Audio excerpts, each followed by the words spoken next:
Hey everyone, my name is Anna. I'm a wife of an addict in recovery, and I'm also recovering myself from codependency. Hey everybody, I'm Mitchell. I'm a gratefully recovering addict and alcoholic. Grateful to be here.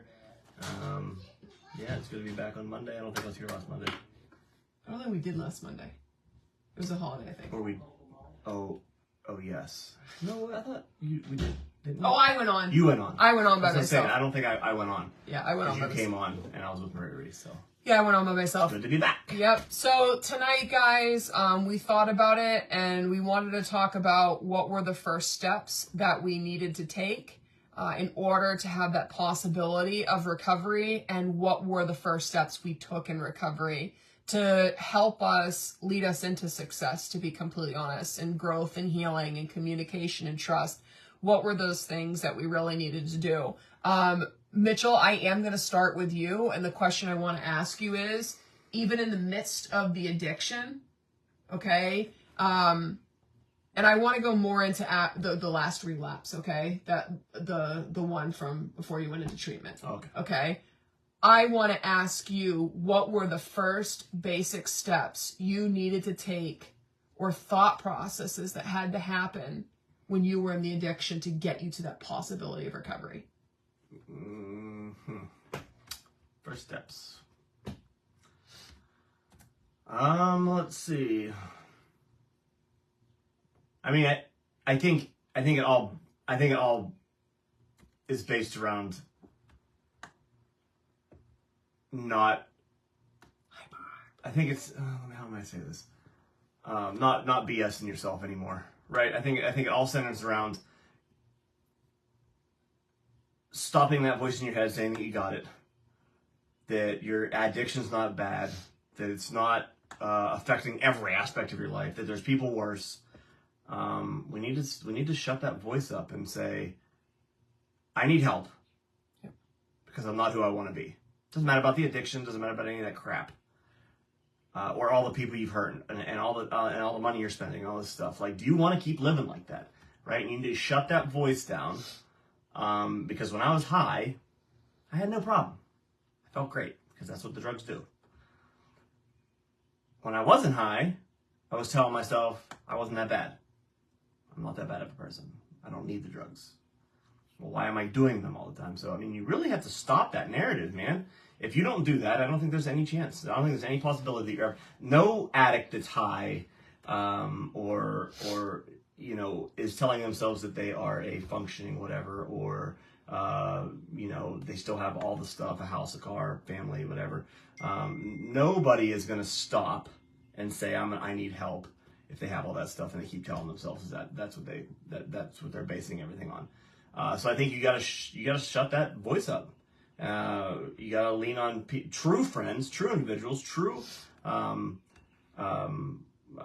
markers in life, you know, such as like people distancing themselves from you, or your boss may be concerned about, you know, being late, or, you know, people asking you questions if you're okay. You need to look at those and say, well, man, why are people saying these things, right?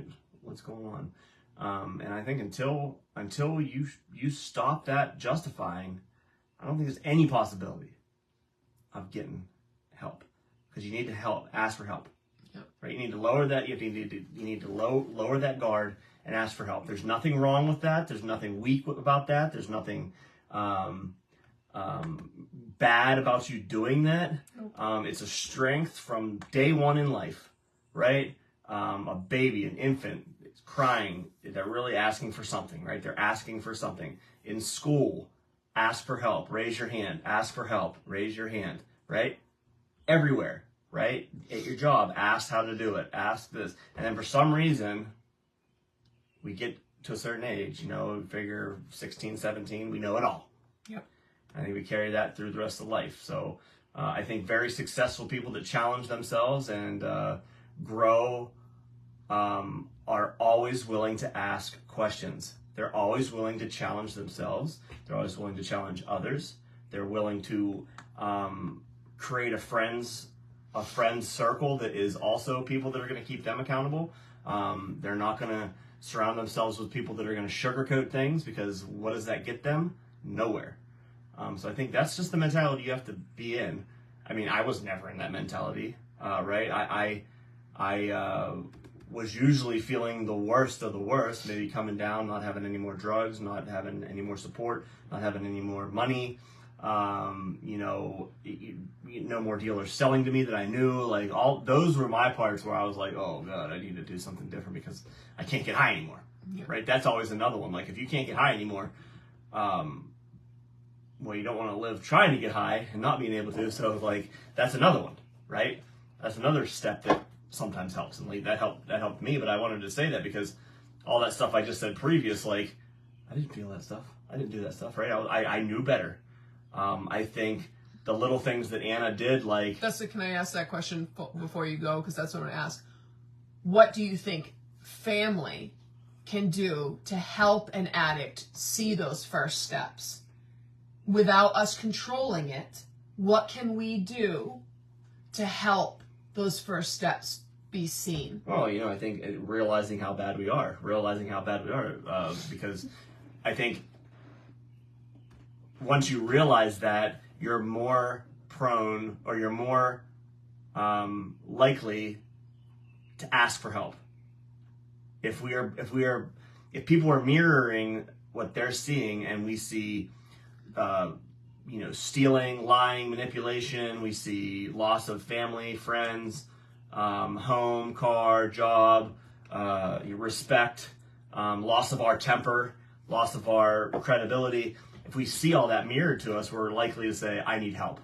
Okay. I need help, right? And I think for a long time, it's nobody's fault, but like your go-to is like, you can speak to this too, is like when you feel threatened by the addict, you kind of recede, you go into your shell. Yes. And that's the opposite of what I think is needed. I think we need to, and like I said, this isn't something you're naturally going to do. Naturally, the addict hijacks your emotional response. Yep. By being louder, quicker, faster, so not more engaging irrational. You. Right, either holding boundaries. Not engaging, holding boundaries, saying what you're doing. Like, I stole from my family, like from when I was like 14. I always was stealing money from wallets and closets and backpacks and piggy banks and I was always stealing, right? And every time was I called out about it? No, I wasn't, right? It was I'm sure it was a devastating thing, and like, how do you do that? And you're blaming yourself, and there's all this stuff. I'm not blaming anybody, right? But I think in a perfect world, it's like, hey, no. This does not fly. So consistency, and just this is not okay. Not just anger at this is what you have to do it. More of an explanation of this is not how we're going to live, right? This is not okay, and here is why. And as a teenager, would I have got that? No, I would have rebelled against that too. But that's what I needed. Okay. You know what I mean? So there's no perfect scenario, but I think accountability. The next day, like, people being like, Mitchell, you were blacked out and like, passed out in front of everybody, or you were blacked out and you were really confrontational last night, Mitchell. Like, we were playing that game and you got up and left the room and you like pushed the pieces everywhere. Or like you yelled at me and called me something really, obscene and it really affected me. Like, those are the things you need to hear that as soon as you wake up in the morning. Boom. This is what happened. Should we be, because you're saying that, and my mind's going, well, I did do that the next morning. But what I'm realizing I didn't do is knowing that the alcohol or the drugs create these behaviors, I would still participate in the use, meaning as even though I knew the alcohol did this, for a long time we did the dance with alcohol, right? Obviously I wasn't a participant with cocaine, and I think it's again because my mind says, oh, cocaine, like just like society's taught us, that's the hard drugs. Yeah. But if we know someone is an alcoholic and we know that the alcohol creates these behaviors, what we should do is talk about how it affected us, but then are we supposed to just go, I don't want alcohol around me? Should we hold boundaries right then and there? I think Because I feel like yes now. I think thinking of it. I think everything's a teachable. I think everything's a teachable scenario, right? Like, say, you know, you are drinking with me every time I get drunk and belligerent and lash out. Are you getting drunk and belligerent and lashing out? Right? So that's a teachable moment. Like, Mitchell, how you spoke to me last night was not okay. These are the things that were said. Oh, but you drink with me too. But I didn't call you names. I didn't get belligerent, right? Those are things too of saying like, hey, I do partake in that. I don't do those things, right? And because that's what's going to happen is, well, you drink, you've blacked out, you've drove drunk. You know what I mean? That's the ammo that the addict has back. So I think it's very, you have to be very cautious. Like, if we are part of the problem too, and we drinking and we engage in that activity at night, like whenever the addict starts it, I think that's absolutely to look at both sides and say, like, I don't want this around. Like, if I'm like, I'm not going to do that because I don't know what I'm going to get, right? And you can just choose to do what you want to do, you know what I mean? But like, and then there's the thing of, oh, well, now you're not any fun because you're not drinking with me and all that stuff. And that's what's going to happen from the addict. Well, I was just thinking about this. I think what I'm really trying to express is, it took me a while to really say the word alcoholic or addict, right? My brain was wondering. I'm just letting people out there know that I think what I could have done differently is really realizing that the alcohol and the drugs were creating these behaviors. And it's not just enough for us to say, hey, the behavior and the alcohol hurt me last night. It's to right then from that moment go, this is not going to be allowed in my life anymore. So if you have someone that consumes alcohol, that right then and there, what I should have done is, Mitchell, if you choose to drink, you choose whatever you want, but I don't want alcohol in my life. I think 100%. I think 100% we need to be aware that once is enough. Okay? It should never happen. No one should get drunk and belligerent and belittle somebody, emotionally and verbally abuse anybody, physically abuse anybody. That happens once, done. Done. Never again. This is not happening in my house. This is not happening around me. And I think what happens is we allow it once because we hope it's not going to happen again. But after we allow it once, then that opens the door to allow it a second time. Yep. And a third time. And we start justifying. We start not trusting ourselves. This wasn't as bad as the first time. And then the addict's telling you it hasn't happened that many times. Then we start second guessing ourselves. And there's the whole dance. Yep. Right? I think we need to know that it's okay to experiment with stuff, right? I'm not talking drugs. I'm saying anything in life, right? We're curious people. You get to age 5, maybe you're, experimenting with, talking back. Maybe at 10, you're lying or hiding, or maybe you found a knife, or you're carving something into a tree, or you know what I mean. You're always experimenting with stuff and situations. I think everybody has a right to do that. Everybody has, you learn a lot from these kind of things. But I think when something's not okay, it needs to be called out, right? Someone's experimenting with a knife and carving something, they cut themselves. Well, you're not allowed to have a knife now, right? Yep. Or matches, they burn something down. Well, you can't have matches now. We trusted you until you don't. I trust you to drink responsibly. Isn't that what they say? Drink responsibly, right? Use responsibly. Don't drink and drive. Put your seatbelt on. Well, whenever that doesn't happen, you need to hold that boundary, right? It's like no go, Yep. No go. And we're all at fault of doing this at one time or another. But it's if we learn about it. And the thing that's bad is that people, in your teenage years, or late teenage years, early 20s, it's funny. Oh, look how drunk they are. Look how high they are. Look, they're passed out. It's funny. And where do we? And we don't want to call this out because we don't want to be like that person, that narc, that you're real fun. It's not about being fun, man. It's about respect. Respect for yourself, respect for others, respect for space, respect for the earth. It comes down to respect, man. And I didn't respect myself. I didn't respect you. The addict didn't respect anything. But I think if you respect yourself and if you respect your friends, you're going to say, whoa, that doesn't fly, man.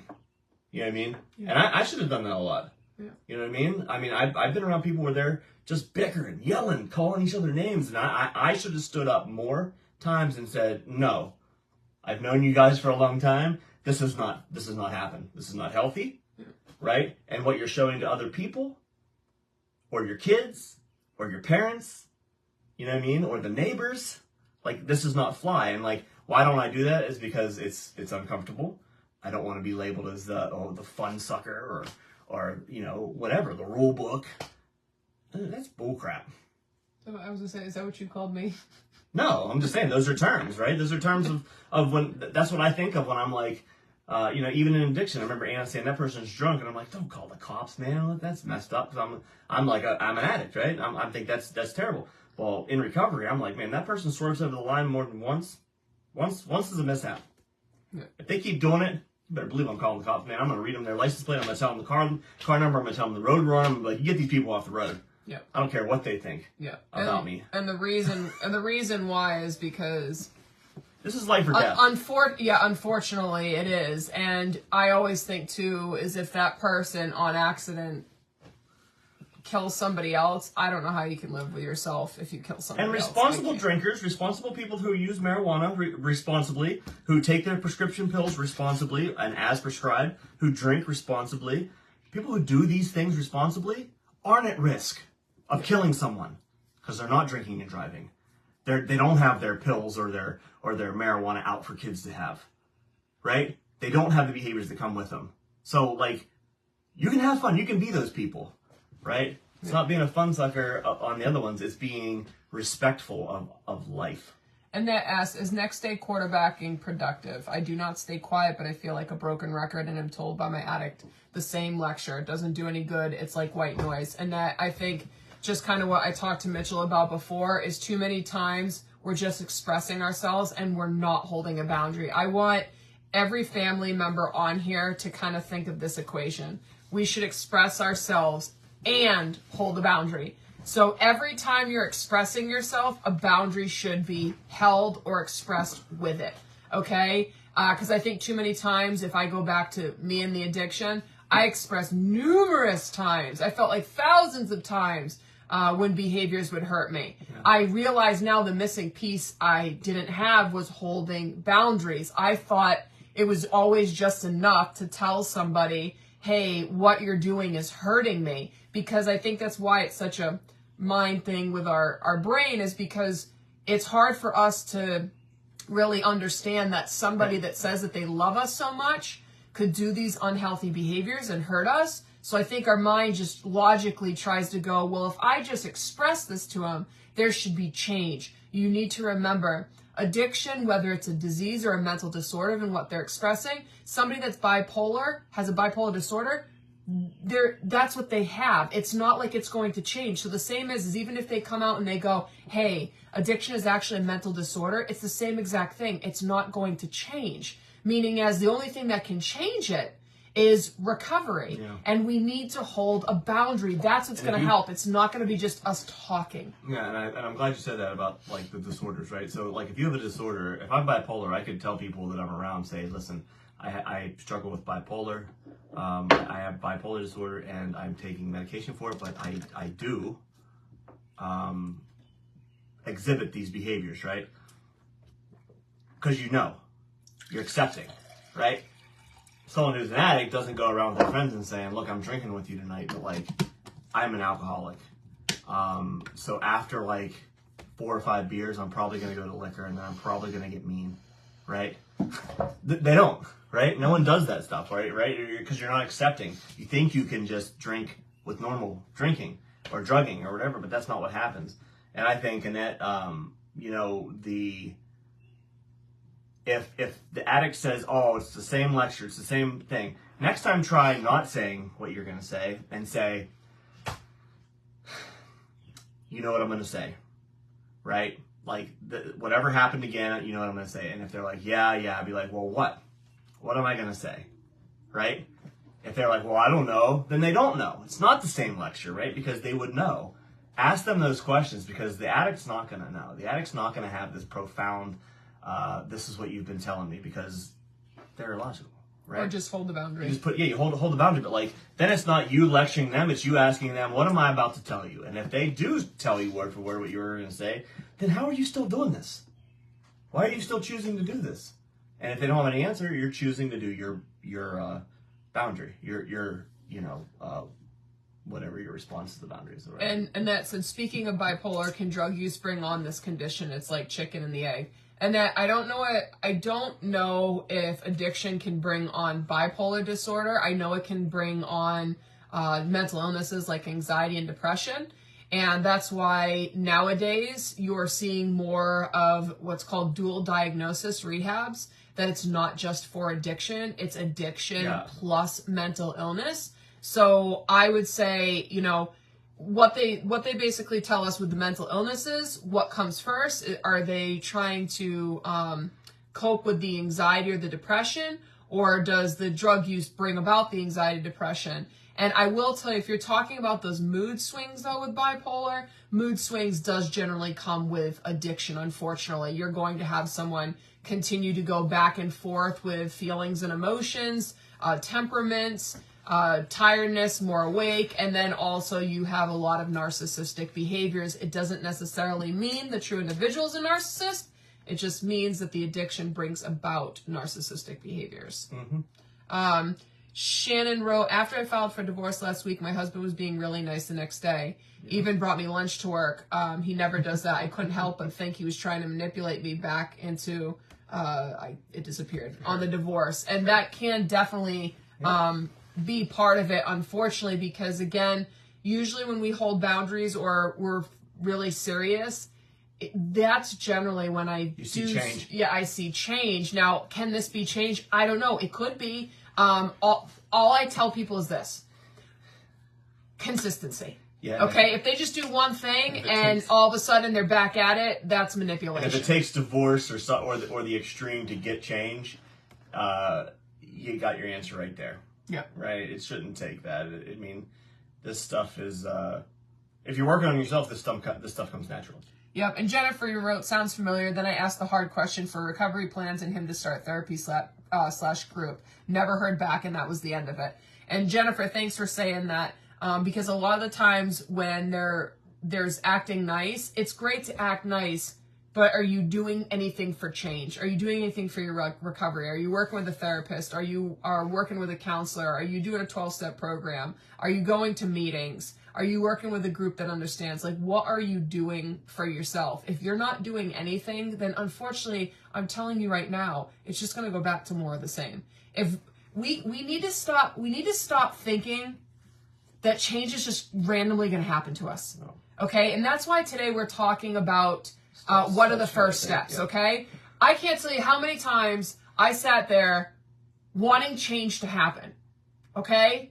Change is not just going to happen. I actually had to create change, which meant, gotta be honest, everyone, putting in work, okay? I love things easy.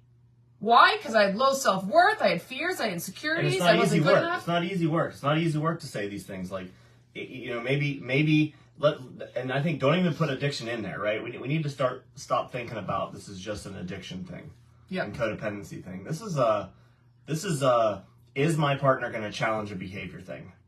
Am I going to challenge a behavior thing? Maybe there's no addiction to me in Anna's life, and Anna says, man, you really are negative and nag me a lot. Am I the person who's going to look at myself and say, do I do that? Why do I do that? Yeah. Where does that come from? Right? It doesn't have to be about addiction or anything else, but these things always come with it. Yeah. You know what I mean? And that's the hard thing is like, is this a partner? Because I see someone else wrote down there that they're not willing to work on their addiction. Well, if they're not willing to work on it, how are we going to change it? I can't tell someone to change and work on their addiction. I can show them that I'm doing stuff. I can show them that they can do hard things and have a different result. I can hold a boundary and say, I love you as a person, but I'm not going to be there if you're using to have that friendship. Yeah. And if they snap out of it and want that for a moment and do the things they need to do, great. But like, we can't make them want to do that stuff. No. But we can do it by holding boundaries and by saying, I'm working on myself. Maybe it's my delivery, right? Maybe I'm bringing it up in a certain way. So I'm going to challenge myself. And after I bring it up like 3 or 4 different ways, then I'm sure it's not me, right? I've brought it up. I've done all this work on myself. I'm asking my addict hey, real calm, and then I'm also bringing it to him real angry, and I'm also writing it to him, and I'm doing these other things. If I've done it all these ways and I've worked on myself, I know for sure what's happening, and I'm probably at the point where I'm going to file for divorce now because this person is not receptive to me at all. So now I'm taking my power back by working on myself and then choosing to do something different. Sorry, I'm playing with a crystal. So what I thought about was this too. We're talking about first steps. Generally, first steps start with the family. Yeah, oh yeah. Then the addict takes the first steps. Which is not right. Okay, but that's how it happens. And so I'm going to go into what my first steps looked like when sure. I loved Mitchell when he was in the addiction. The first steps for me 100% did start when, I'll be honest with this, when actually going a little bit forward. First steps actually was, hey, I think we need a marriage counselor. And we went and sought therapy. So maybe admitting that there's some issue. Admitting that there was some issue. Even if it was still not look at addiction, look at anything like that. It was, I know there's a problem here because we're not communicating well. I feel like there's always yelling, things like that. I feel like Mitchell doesn't hear me. So we went to therapy. We went to marriage counseling. In all honesty, that's actually where she said, Anna, I think Mitchell's an addict. Yeah. Because I knew there was a problem, but I don't think I ever used the word addict or alcoholic until I met her. And that's when I chose to go to treatment the first time, is because we were going with her and I asked her to look at different rehabs and stuff. So that was probably a catalyst. Yeah. So I'm going to tell everyone out there, even if you're still kind of soul searching and you're wondering, is my loved one an addict or an alcoholic, or you're going back and forth, just admitting to yourself that there's some sort of problem, I really think is the first step. Okay? So admitting some sort of problem. Are you feeling like you're having marital problems? Are you feeling like there's not emotional intimacy? Do you feel like someone's not hearing you? Do you feel like there's insanity going on? Do you feel like you're feeling sad? I think the first step is admitting that there is a problem within our own lives and then seeking some sort of help. Okay? And so for me, it was seeking a therapist for both Mitchell and I, and that put us on the trajectory for everything else. That's what I feel. I think that's actually a really good point. I never thought of that, Anna. I never thought about how we started going to... Yeah, Rachel! I never thought about how we started going to therapy, and then, like, 6 months later, I was like, I need to go to treatment. That's right. I don't remember, because I think it was kind of like, we always danced around, like, you know, I had 2 DUIs, like, I broken hand, like, alcohol, right? And I always knew I was an addict, but, like, you didn't know the extent of, like, the hard drug use. But I think that's kind of where my guard was down a little bit more, because I think if you would have been like, you need to go because you're an addict, or we're an addict or an alcoholic, I don't know if I would have went as much, but I think I was still thinking I was fooling you. Yep. And it was like, let's go to couples counseling, and it's like, yeah, let's go to couples counseling. Well, you know what I mean? So I think whenever it's like this addict back and forth talk, it's one thing, but if it's like, hey, I think we need to work on our relationship, let's go to couples counseling.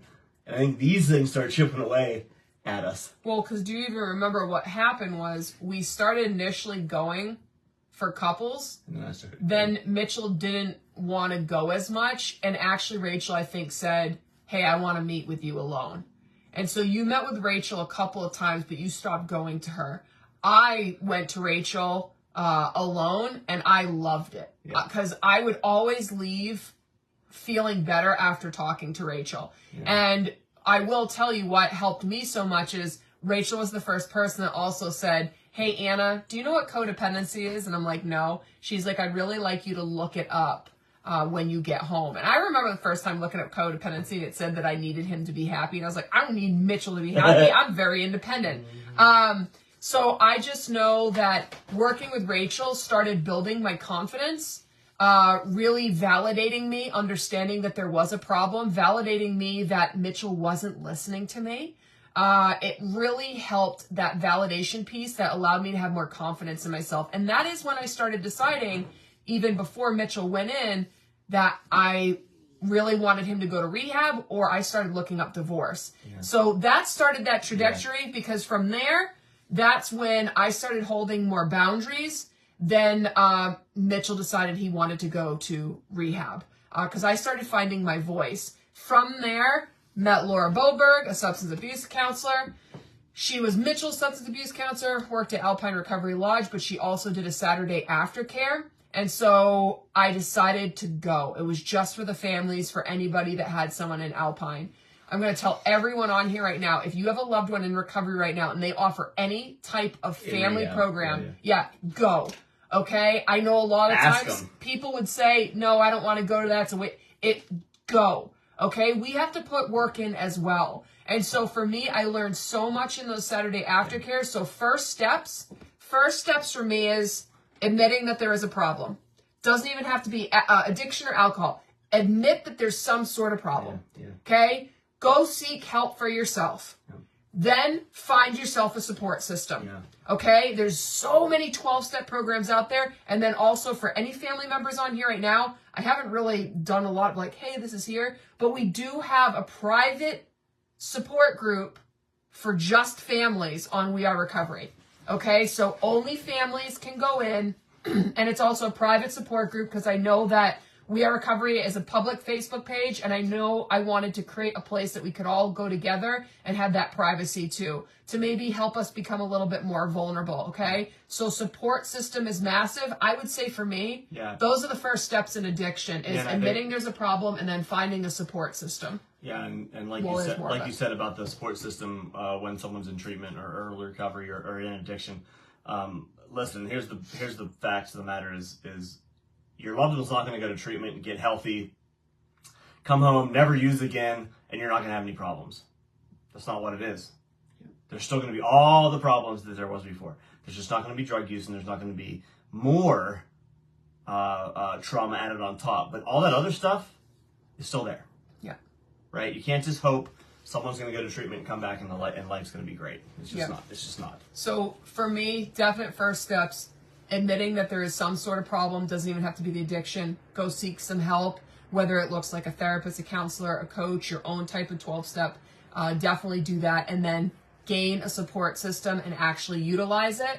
Then I would say, what are the next first steps when your loved one is in active addiction? Start coming up with boundaries and holding those boundaries. Too many times we talked about it earlier. We just say what's hurting us, but we have no action.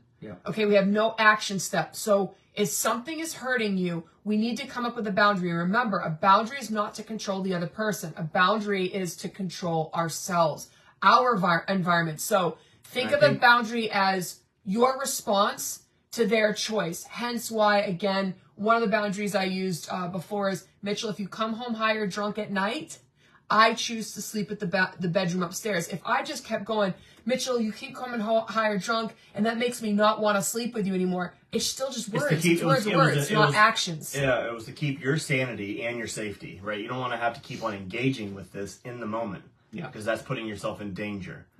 And that's also putting yourself out there to have more verbal and mental and physical abuse because you're dealing with that. So you can just be like, oh, they're high. I'm going to this thing. You don't have to say it again. You've already created your boundary. But I think important thing before even the boundaries is ask yourself what you need, right? Ask yourself, in a perfect world, what do you want from a partner? What do you need from a stranger? What do you need from family? What makes me safe? And that's how you're going to formulate a boundary.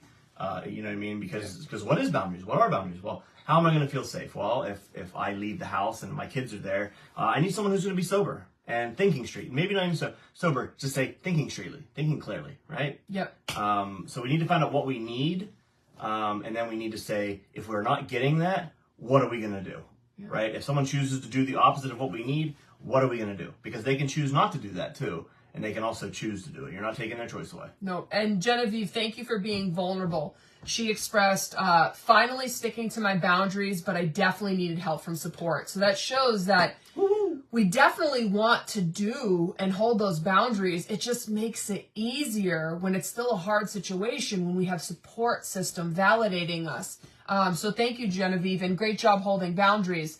Jennifer, can you do me a giant favor? Can you copy the link to the private We Are Recovery support group just for families and post it here? because Courtney asked for it, but could you do that, just posting it on for me? I really appreciate that. And then I do know I wanted to come up here because it was, who was it? Kristen. Okay. All right, Kristen, just let me make sure. Okay. Kristen, when they're in active addiction and go on a binge, how do they logically determine what is important besides their DOC?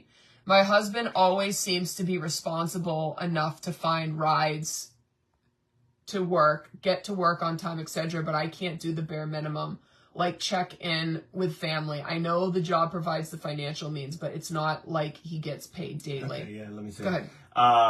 You say, go back up though, how do they logically determine? There's the question. There's the problem right there. They don't logically determine it. How are we going to get money to use? Go to work. We need to ride. How am I going to get drugs? Need to call someone. Need to get a ride. Need to go there. Need to get drugs. Need to go to work. Need to do this.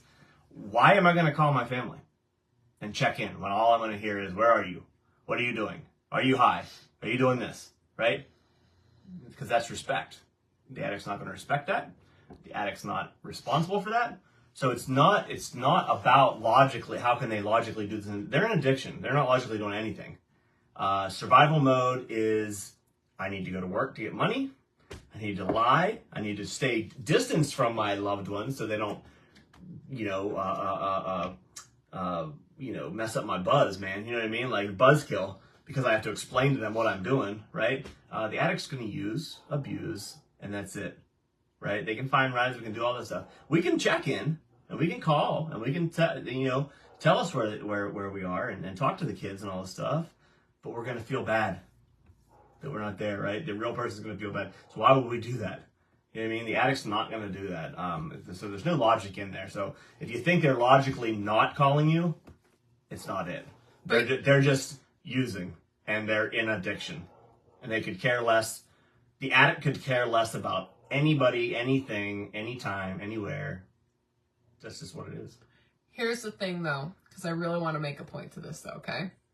So when we're talking about survival brain and how much they can get done, okay? One of the things that Laura taught me was this. When I was like, well, he can't call the doctor because he's using. He can't do this because he's using. He can't do that. She said, Anna, if Mitchell really wanted to get what he wanted to get, he could get it. Yeah.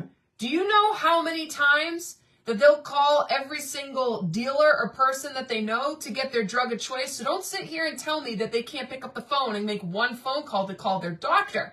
Yeah. Okay? And I said, well, I need to do it or it will never get done. No, it's never going to get done by them because you're always doing it. And they don't want to do it anyways. Yeah, she used to always tell me, she said, Anna, if addicts would use their stubbornness that they have and their addiction towards their recovery, they will be unstoppable. And I remember her saying that about Mitchell. So I just want everyone to know, like, look how resourceful they can be when they're trying to get their substance. They will search everywhere, do everything. I'm telling you, they are also capable of the same, but if we do it for them, then they're only going to keep looking over here. They're going to keep only doing the stuff with addiction. That's why it's so important for us to stop enabling, allow them to do the things that they can do, and for us to hold boundaries. Because boundaries, yes, I admit to it too. Boundaries are also consequences. That's how they ripple effect, because boundaries are really for ourselves. However, yeah, there are consequences for the other person, because what does it look like? I don't want to sleep with someone that is high or drunk. So I always continue to choose to go to the bedroom upstairs. Yes, that's a consequence also, ripple effect for the addict. That means my husband does not spend time with me. That also, if I continue doing it consistently, again, remember we talked about, it helps activate this logic and reasoning part of the brain to go, where's my wife? Why isn't she here with me? What have I done? Those are all logic and reasoning. But if I just continue to lay by him, where does logic and reasoning come up? It doesn't. His wife is right beside him. The family's still there. He's got a job. All those things. Why would anything come up of asking the whats and the whys and the hows or the whos? Why would that happen if I would continue to do everything and they have everything? It's not going to happen. Yeah. That's why boundaries need to be held. Yeah, and if you're doing something for them that they can do themselves, like, how are you going to hold your boundary? right? You can't hold a boundary if you're the one that is doing the boundary that you need them to do.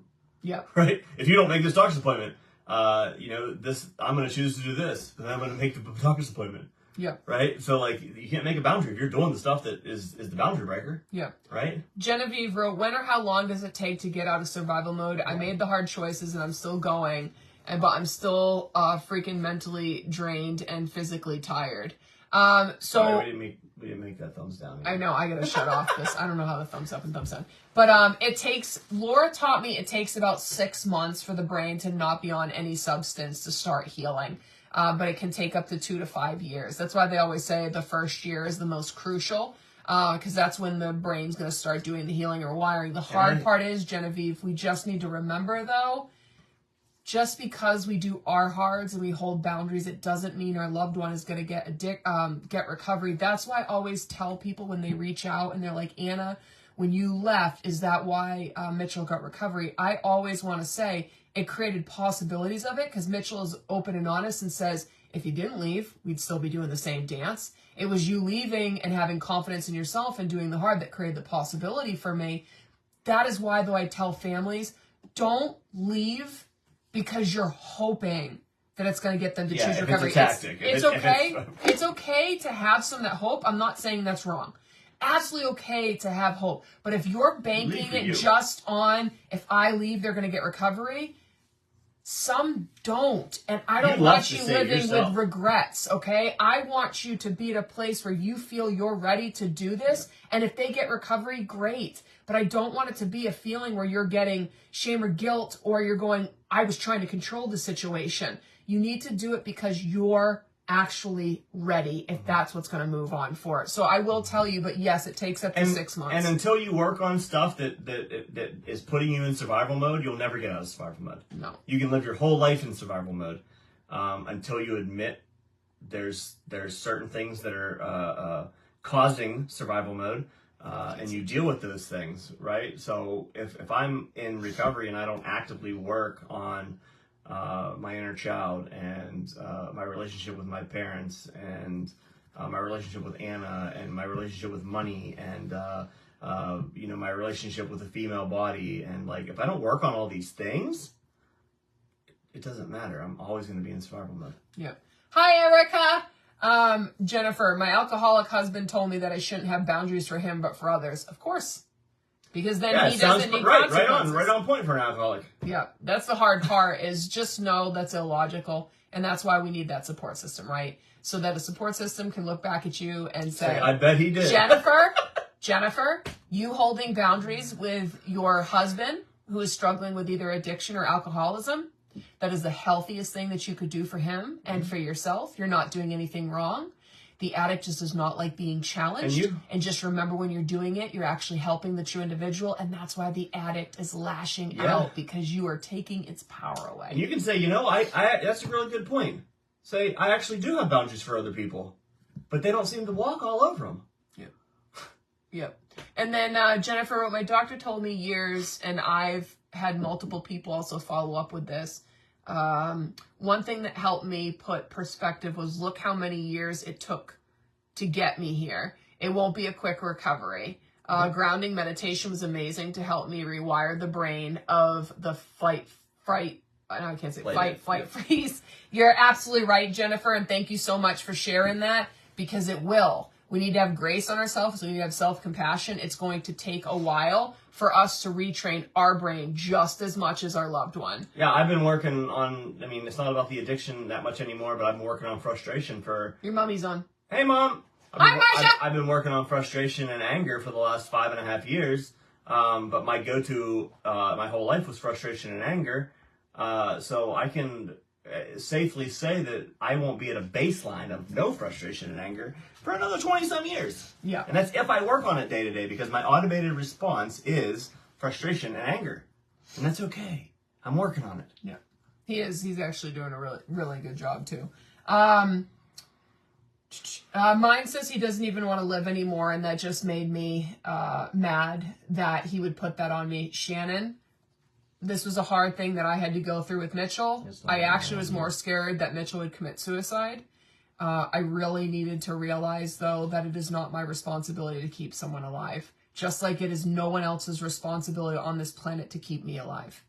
And I know that's really difficult. I just know that if we are completely concentrating on our loved one to keep them alive, just think about it as an oxygen mask. You're not putting the oxygen mask on yourself. You continue to put on the other person, and that's going to slowly kill us.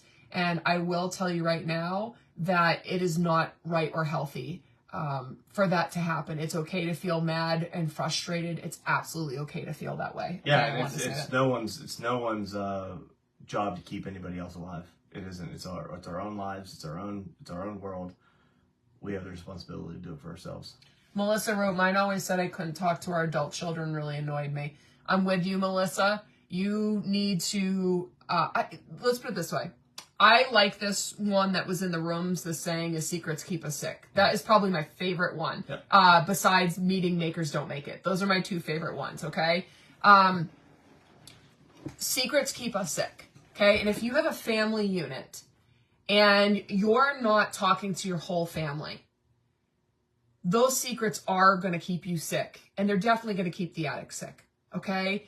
If you have adult children that see the situation, that understand the situation, I really do think the healthiest thing is to sit down with them, ask them how they feel, and then come up with boundaries together to hold. Because I'm going to tell you right now, one person holding boundaries, it's good. Don't get me wrong. It's great. But if you can get a whole family to hold the same boundary, that's so much more. Think of it as it's just stronger. Yeah, then like you a can't piece go of around rope. Yes. Yes. You can't go around and like parent, kind of like parent shop or whatever they call it, where the kid goes to different parents, right? Yes. The addict's going to go, oh, I'm going to go to the kids. I'm going to go to this for my worth. I'm going to go to this. And then I'm going to go to my kids and I'm going to say, oh, man, your mom's always saying this or your dad's always saying this, like, right? It's going to get them all confused. And really what it's doing is putting a wall between the whole family. The addict likes to keep, we need to remember this, the addict likes keeping things in isolation, likes keeping things separate. And that's because we're not as strong. But when we come and we form a front and it's all this healthy, it's just so much more there. There's an army there in a sense, okay? You're love, not alone. Of Yes, love exactly. and compassion, Yes. not of contempt or to attack or to make someone feel lesser than. That's what the addict always is thinking, oh, they're going to gang up on me.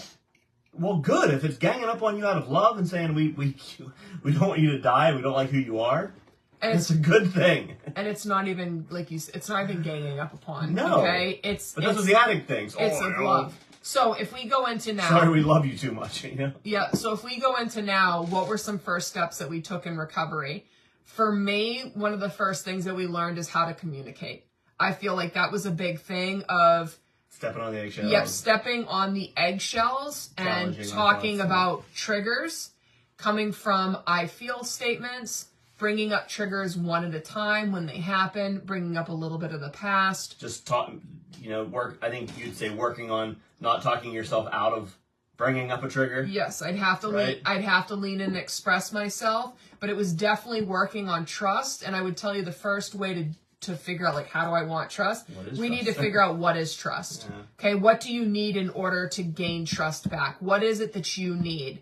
Because I know that we want trust back. However, we don't know exactly what we need, and that doesn't help our loved one now in recovery. But if we come and go, hey, these are the things I'm going to need, it takes the guesswork out of it. That's another thing, working on assumptions, okay? We had to work on tell me more, okay? We always had to continue challenging, expressing more, even if it was scary. That was a big thing I could definitely say is the first step for Mitchell. Throw perfection out the window. It's never going to be perfect.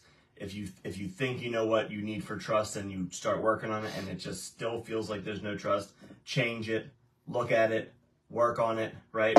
We're never going to do, the first thing we think of is never going to be the one, right? It's going to take work. It's going to take manipulating what you need for trust. Like, I don't know, I thought I needed, openness, but this is just not working. Maybe I need the connection. Maybe I need to see the work. Maybe I need the relapse prevention plan. Right? Maybe I need photos, and then maybe I don't need any of that. Maybe I need to drop all that stuff and just feel it. Whatever works for you is what you're going to need for trust. Yeah. And the thing is when we're expressing first steps, it's also what steps are afterwards. And I really think if I'm really like fully going in it, the first steps in addiction was admitting there's some sort of problem, even if it wasn't the alcoholism, going and getting some sort of support, then utilizing my support. Those are my first steps. Then in recovery, my first steps is continuously engaging in my support system. And everything that is expressed and challenged to me, utilizing it, okay? So if someone says, hey, Anna, I know you're scared that Mitchell's going to yell. I need you to lean in, though. And that was with a third party, okay? So marriage counseling or therapist, leaning in, expressing those things. So I really think the first steps was everything that just felt bogged down in here that I needed to get off my chest was expressed with either a counselor or a therapist. So in recovery, I think those were my first steps, is living in my truth and integrity. And if I'm mad at you, expressing that I'm upset with you, but also going into the whys. So I think my first steps was everything that was just stagnant in here, slowly taking it out and getting it out. And that meant stepping on the eggshells. Yeah, I think it goes even beyond the admitting you have a problem, right? It's the asking, it's the thinking, the pondering. Could there be a problem? Yep. Right, I think that's the first step, right? And listen, here's the thing: you can always break these steps down into what is the precursor to that. Yep. What is the precursor to that, right? You can always break it down to something smaller and smaller and smaller and smaller. So I would advise you to do that, right? It's like, what am I doing now? What do I want? How do I break it down? Because like, that's some of the stuff I had to do. Was like, I had a problem, but when you start asking, is there a problem? And I might have repeated myself. When you start asking yourself if there's a problem, I mean, there's the beginning of it, right? So break it down, and I think in addiction, for rehab, like once I stepped into recovery, it's getting that support network. It's picking up the damn phone and calling somebody. It's continually asking for help because I know that I'm stubborn and addicts are stubborn and they're not going to ask for help because they think they can do it themselves. They already feel shame and guilt because they're an addict or an alcoholic and they're going to be that forever. You're not. It's just a part of your story. So continually reaching out, working on yourself and looking in the mirror and saying that you are bigger than this. You are better than this. You are a work in progress and that's okay. Going to doctor's appointments, doing these little things, man, waking up, brushing your teeth, going to work, calling the doctor, saying hi to someone, reaching out, going to a meeting, giving someone a high five, like all these things, just keep doing these things, are the stuff you have to do to live. Because if you get bogged down by life, because life is hard, if you just think about all the hard stuff and all the negative stuff, then it's going to be hard and negative. Do you feel like, because when we're talking about first steps, I feel like you told me the first step that you really took in recovery was needing to be willing to take everything that your support was saying to you, like being willing to take be open and teachable. Like, can you go just a little bit into that one though, Mitchell? Because I do think that was a really good you step. have to get rid of that stinking thinking, and I think that's exactly like, so 50 minutes ago when you asked me the question about what were the first steps you took, and I said you have to In addiction, you have to get rid of that thinking that I can do all this. Same thing in recovery. You have to get rid of that thought process, because what got us here? My brain. What's going to get us out of here? Not my brain. Yeah. Right? It's going to be a panel of peers who are also working on themselves, not people that haven't been through addiction, or just counselors, or just therapists, or just my wife, or just my coach, or my sponsor or sponsees, or people in meetings. All of them. Everybody. Right? Talk to it about everything. And that's the hardest thing with people I work with, people we work with, people I know, people I love, family members, is talking about this stuff with others. And not just talking about it with others, knowing your answer, talking about it with others, understanding that I probably don't have the right answer, all the facts, all the knowledge, the right answers, the time frame. Like, I probably don't have any of that stuff right. And there isn't any right. There isn't any perfect, right? So letting other people hear it, because, if 9 to 10 people say that's absurd, I'm probably going to say that is absurd. But maybe my brain was agreeing with the one person saying, go for it, right? And that's what it is. It's like statistics, man. It's like a control unit. You know Do you think the second part, though, because I don't think this comes with the first step, second part to making to really work in recovery on you and to mending things with family and friends is taking accountability. Yeah, oh yeah, yeah. Because we have some people on here that say that, you know, they just want to brush everything under the rug and they don't want to talk about it. Yeah, BS. It's BS. Why? It's hard. Yeah. It's hard to talk about it. Yeah. It's hard to take accountability for it. Yeah. Because what does accountability mean in most of our heads? We are bad. We were wrong. Right? And that's not what it is. Yeah. It's just empathy. Yeah. It's saying, I did that. Yeah. I'm sorry. I'm never going to do that again. Yeah. And then the other person saying, well, how are you never going to do that again? I'm going to continually work on what I'm doing right now to be in recovery. That's what I can promise you. I can promise you that I'm going to work on not doing those things. I can't ever promise that it's not going to happen, but I'm going to continue to work on it. And that's probably the most honest answer that an addict in recovery can give a loved one. And I think not that I'm never going to hurt you again, is that I'm going to work every day to do what I'm doing now so that doesn't happen. That's an honest answer. And I think a big part of it, Mitchell, too, is it's not just words. So it's nice for someone to say that, and Mitchell even expressed that to me, but Mitchell also followed through with all of it.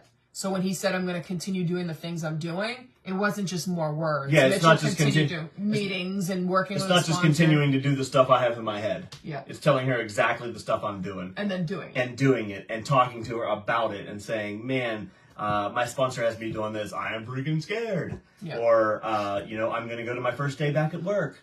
Or I was cleaning out my car and found some stuff. Or I drove by a gas station that I used in. That's it. Yeah. That's what I'm talking to my loved ones about and my we about.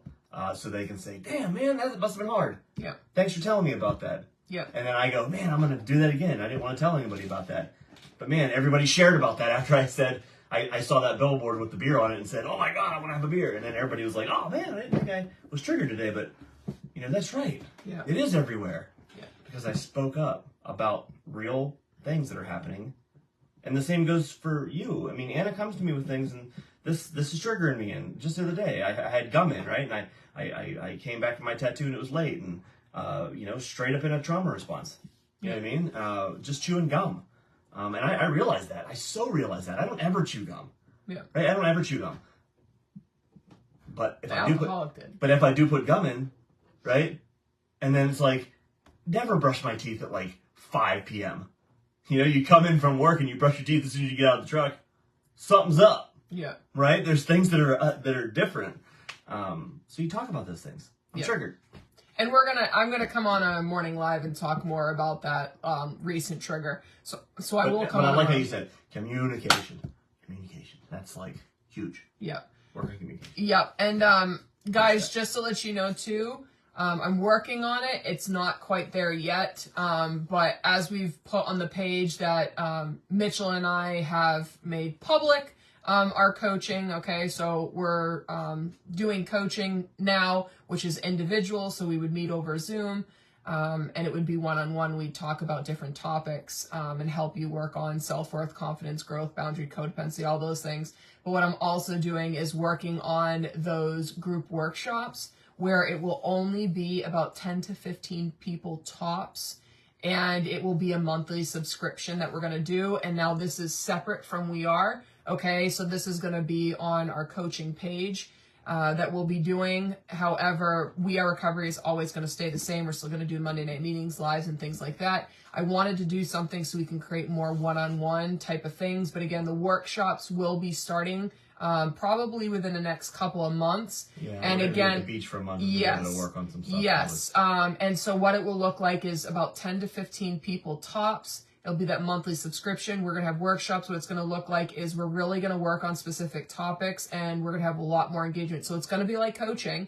It is going to be coaching, but it's going to be in a group setting. And we're going to have, in one of those 4 meetings a month, one of them we're going to have some sort of professional or speaker come on and teach us about different topics. So we're learning about DBT skills, CBT skills, we can learn even more about how to work on when we're feeling a trauma response. How do we work through it? How do we work out of it? Yeah, how it affects the brain. Yeah, how do we talk to our children? I already asked my mom.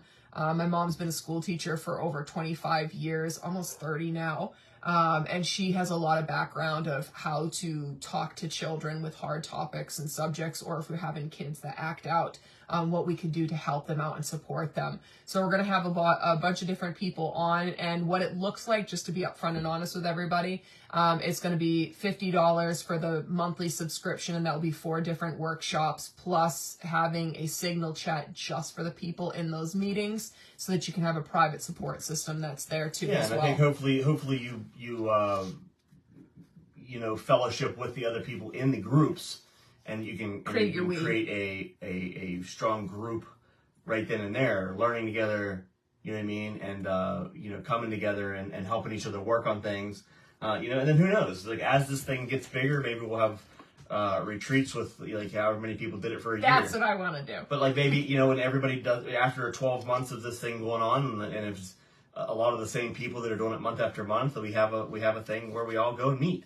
I don't know. The possibilities are endless, and I think this is really cool and really a neat thing to do. At least I'm really excited about it. Yeah. And, thanks for supporting us, yeah. and thanks for being willing to take the journey on yourselves and healing. But yeah, that's my ultimate dream, is to have retreats one day for families. I'd like to have one specifically for families, but then I'd love to have a retreat for families and people that are in recovery. I really want to create that reconnection possibility too. So that's why this is all moving forward. So maybe we can get there one day and do that. And then I want to know too, guys, what are some topics that you want to talk about for those Monday night meetings? Let's get a string of topics again and let's work through them. Thank you so much for reaching out for other day. Meetings, you mean? Yeah, for these Monday night meetings. So because always free, always yes, for you. We Are Recovery is never gonna change.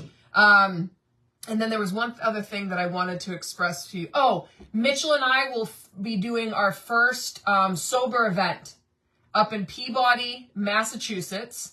And if anyone would like to come, we'd love to have you. We're going to be showing We Are Recovery, letting people know about a free resource. We'll also be talking about our coaching, so we'll be having those 2 things there. I'll actually be doing my intuitive card readings also. I've been doing that since I was 17 years old, so I'm really excited about that. And we're just going to sit there and chat and meet other people in the community. Yeah, so if anybody's near Peabody, Massachusetts, come on down. We'd love to meet you, have some great connection. I think it's Peabody. I'll have to post. Okay, I was gonna say I'll have to post it. Peabody. I'll have to post it again. But we love you guys very much. I did see someone say about the coaching page, and just to put it out there, guys, it's not counseling. Okay, Mitchell and I are not licensed professionals, meaning counselors or therapists. We're life coaches, and what that means is we've had training. I'm professional in addiction. Yeah, meaning as. In a sense, we're still not professionals. What it is we use the knowledge we've learned along the way, the training that we've had, and our own personal experience to share. Work in progress. Yes, pretty much too. But I will post our coaching page also for anyone that wants it, for the groups or for one-on-one coaching. We love you guys very much. You guys are absolutely amazing, and we will talk to you again. Bye, guys. Happy Monday. Have a good week. All right. Bye, guys. I'll see you tomorrow night.